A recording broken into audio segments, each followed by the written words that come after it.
course, has to be if you would please describe the diversity of Mound City Bar Association. You are a group of lawyers, but there has to be more than that basic description of your membership.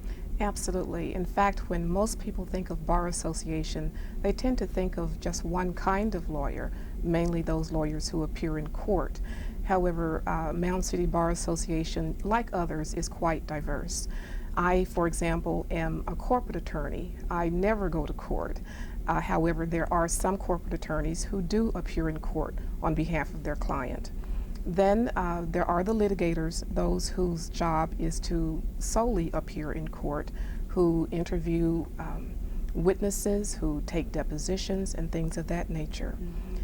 Government lawyers, they appear in court, however, with their client being the government, and that can be any number of areas of the government. For example, the Labor Department, the Justice Department, the state of Missouri, the city of St. Louis. All of those would be considered government lawyers.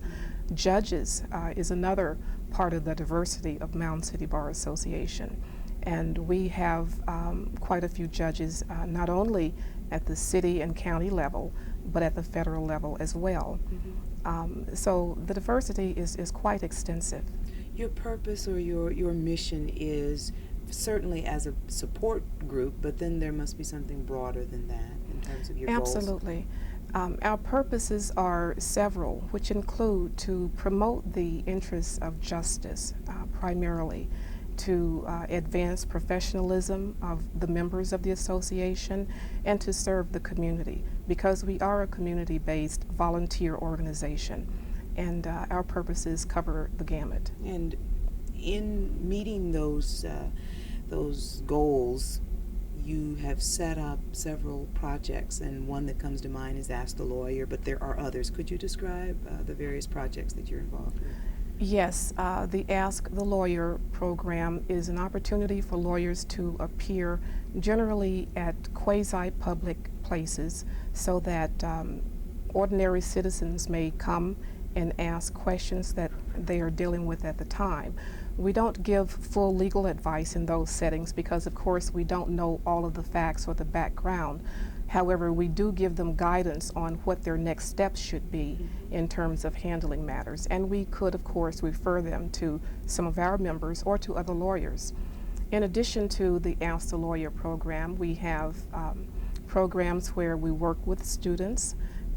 We appear frequently in the schools, public schools as well as private schools. We participate in panel discussions that may be held on any number of events in the community. You have student members also within the organization, is that correct? Yes, we do. We have students from the various law schools in the area, Washington University School of Law, St. Louis University School of Law, and we also have student members from UMKC in Kansas City and in Columbia, Missouri. We do not charge a membership fee for the students because we want to get them acclimated to the profession and to membership and service within the bar associations. Your formation was 70 years ago as an organization. Why did this organization come about? What caused the birth of the Mound City Bar Association? Mound City Bar Association was born really out of a recognition that a lot of the things that black lawyers were fighting for at the time could best be served and assisted through some organized body. Black lawyers who attempted to join the St. Louis Bar Association, the predecessor to the Metropolitan Bar Association, were denied admission. Of course, sometimes we say, well, where is the evidence of that? There were no written records of that denial, but we know through the oral tradition and through what was happening at the times through the newspapers and those kinds of sources of information. Our lawyers back in the early 1900s were fighting racial segregation cases, particularly in housing, as early as 1916. Mound City Bar Association was formed in 1922, and through that birth of this organization, our members continued to fight a lot of the segregationist and restrictive policies that were a part of the status quo at the time. In looking at the history of the Mound City Bar Association, I've learned that the organization and the city as a whole can be credited with legal precedent in many ways, in many areas. Can you talk a little bit about that? Some of the major legal precedent that has come out of St. Louis through the efforts of the Mound City Bar Association. Absolutely. The case of Missouri ex rel Gaines versus Canada is a case that was decided in 1938. It went to the Supreme Court with a 1938 decision. That case basically dealt with equal opportunity for blacks to attend law school. And because of that case and a few others that were in other states, black law schools were formed and blacks had the opportunity to go to other schools. In Missouri, the law school was Lincoln University. However, Lincoln University was not organized until about 1942, a few years after the Gaines decision. Other cases included Shelley versus Kramer. That case outlaws restrictive covenants in housing, and there were several others. So we can say that we have a rich history here in St. Louis with respect to challenging racial segregation and discrimination. Absolutely, quite a rich history, and a large measure also it has to do with the association of black lawyers with not only the Mound City Bar Association, but with organizations such as the NAACP.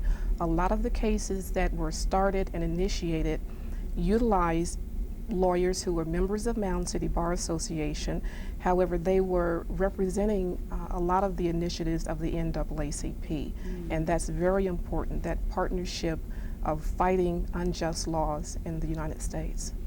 One of the early members of the organization was the first black to be invited to join the American Bar Association, is that correct? Scoville Richardson, he was the first to be admitted to what is now the Metropolitan Bar Association. At that time, it was a part of the ABA, and it's still affiliated with the ABA. Prior to that, and I believe that was in 1951, there were no black members of the Metropolitan Bar Association. Scoville Richardson was at one time a dean of the old Lincoln Law School, and he later became a judge. It is in his name that our scholarship is giving homage. You mentioned Lincoln Law School. Now that's different from Lincoln University, correct? It's different from the current Lincoln University. The law school that was started after the Gaines decision was started at the old Poirot College site in the city of St. Louis. And the law school remained there for a few years. In 1951, the site of the Lincoln University Law School moved to Jefferson City. The law school itself was dissolved and eliminated a few years later. And why? I think the reason why at that point is very interesting, that St. Louis University School of Law opened up to blacks beginning about 1948. And of course, Washington University reopened to blacks in the, I would say, in the late 40s, early 50s as well. And one of the interesting things that was happening was that Lincoln University School of Law, of course, needed funding from the state, needed additional facilities, and there were some important measures, financial measures, that were not successful because the argument was that there should not be a separate law school for blacks, that blacks should be permitted to go to the existing law schools. And of course, by that time, the precursor of the civil rights movement, the 60s civil rights movement, those things were starting to happen. And so that's why Lincoln Law School no longer existed. You mentioned Washington University being reopened to blacks. That suggests that there was a time when it once was, then closed to blacks, and then reopened. Can you describe that initial opportunity for blacks to attend Washington? There's evidence, well-documented evidence, that Walter Moran Farmer was the first black to graduate from the Washington University School of Law. That was in the late 1890s. And Walter Moran Farmer was also the first black lawyer to argue. Start from the beginning. Okay, go ahead.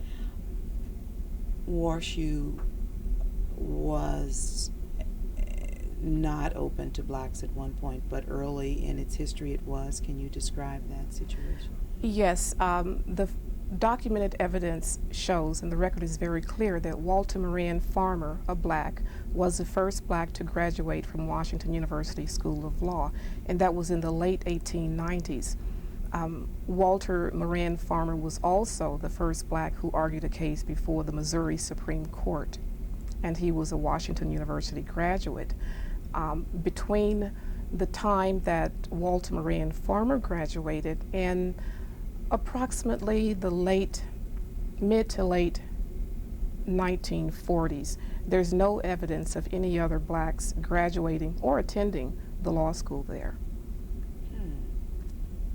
That case that he argued before the Supreme Court, can you describe that? Or how significant was that in terms of civil rights or discrimination? Well, I would say it was quite significant. It was the Duncan case. And of course, it is a case of which there is a lot of folklore associated with it, because Duncan himself was falsely accused of murder. He was convicted. However, the folklore part of it has to do with the fact that he was a trained singer, I would say an operatic type singer. And while he was imprisoned in jail, he stood at the bars of the jailhouse and sang. Mm-hmm. And everybody came to listen to him. Did he die in prison? Do we know?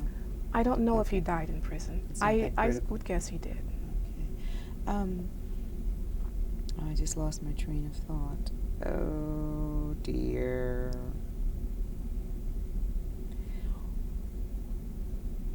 After Walter Moran Farmer, the next black lawyer to graduate from the law school was the son of George Vaughn, who argued the Gaines case. Okay. Another case, a major precedent-setting case that came out of Missouri and St. Louis was the Dred Scott decision. That also relating to civil rights and human rights. Yes, that case, of course, being in the 1850s, had to do with the attempt to move slavery out of the state of Missouri. And of course, that case was argued before the U.S. Supreme Court. Mm-hmm. And Judge Taney decided that Dred Scott was not entitled to full rights of citizenship, even though he had come to Missouri as a free black. Mm-hmm. This is the 70th anniversary of the Mound City Bar Association. What does that mean to this organization? What kind of celebration or what kind of review are you planning? It means quite a bit to us. Mound City Bar Association itself is older than the National Bar Association, of which we are affiliated. The NBA was founded in 1925.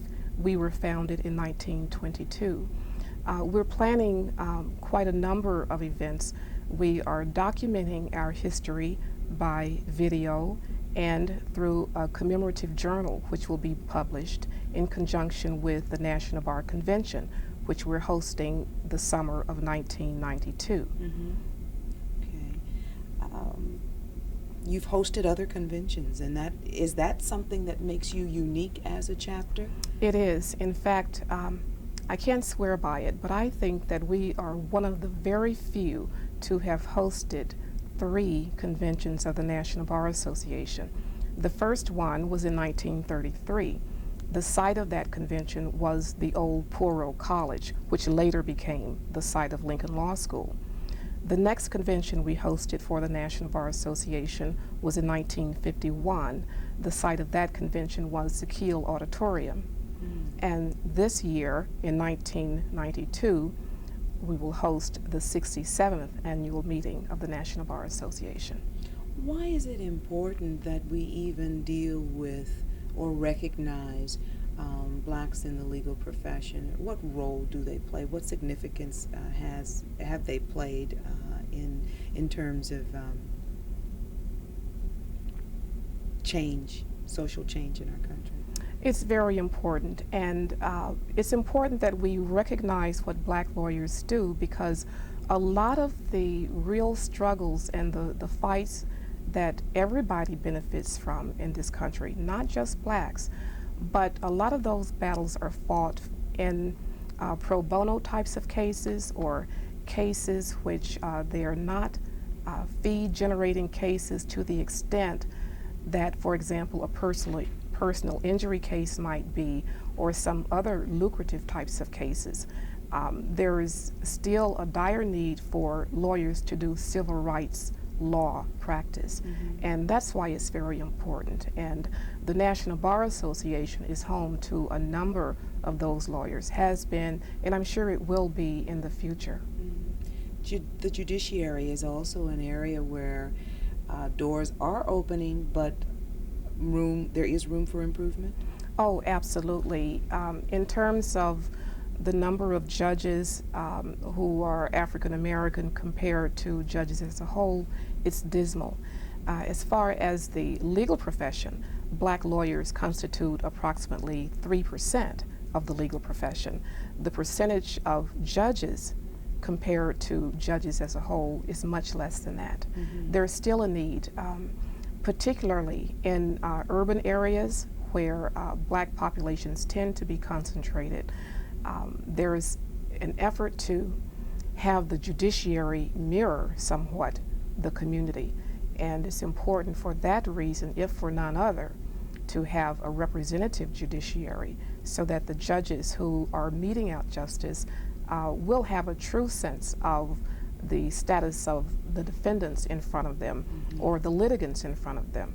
And it's not to say that it requires a black judge for a case. However, the whole makeup of the judiciary has a sense of the fairness and the image that's projected within the judiciary. Is that a goal of Mound City Bar Association, to ensure that more judges, more blacks are placed in judgeships or are appointed? And how do you go about doing something like that? Yes, it is very important to Mound City Bar Association. We do, when it's appropriate, speak on behalf of blacks who have been nominated for judgeships. We try to ensure that the commission system is fair and equitable in terms of its makeup. And we constantly argue and put forth positions that there needs to be more blacks on the bench. Is there anything else that you think we need to add or need to cover concerning Mound City, its history, or its legacy, role in the community? Yes, I just like to say that we're 70 years old, but it's unfortunate that we don't know everything that's happened in those 70 years. There's still a need for looking back into our history and educating, particularly the younger lawyers, and getting the younger lawyers acquainted with some of the senior members of the bar, and also working toward making the legal system better, not only for blacks, but for everybody. And documenting some of that history. I understand that there's not a lot of documentation. Absolutely. There has to be more documentation. Of course, now we're in a better position to do it in this age of the computer and the videos and that kind of thing. But we have to ensure that we put forth the history, that we write the history, that we speak the history and communicate that, so that in the future it's there for future generations to appreciate. Thank you. That's all I have. Thank you.